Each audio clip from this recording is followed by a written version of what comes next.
With each revolution of the crankshaft, the piston goes up and down once, creating a primary shaking force.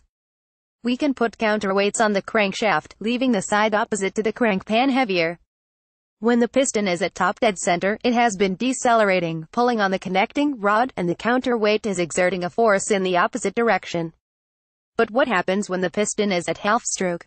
Now, we have the counterweight exerting a shaking force at a right angle to the piston. The piston is not exerting any shaking force because, in mid-stroke, it's moving at a constant speed, neither accelerating nor decelerating. This is the problem of trying to balance an engine with rotating counterweights. Every time we add counterweight, we're trading one form of imbalance for another. There is no way that a rotating counterweight can cancel a straight-line shaking force. Primary shaking forces are not the only force. There is another variable in piston height: rod angularity. When the piston is at half stroke, the connecting rod is at an angle, which has the effect of lowering the piston.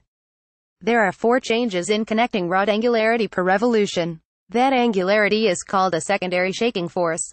For example, in an inline-4 with a flat, 180-degree firing order crankshaft, there are just as many pistons going up as there are going down. Primary shaking force, therefore, is self-canceling. But the secondary force in an inline-4 remains.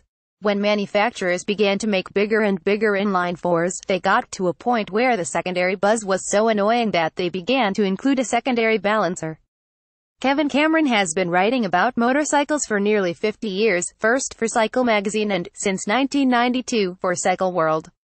Kevin's unparalleled experience and knowledge of the sport were, and continue to be, prompted by a lifetime of curiosity. His willingness to share that information with anyone who is willing to listen is likewise unique.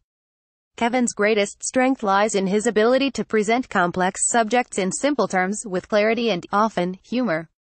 In this video series, shot in his home shop, Kevin draws upon his vast historical references to address modern-day questions.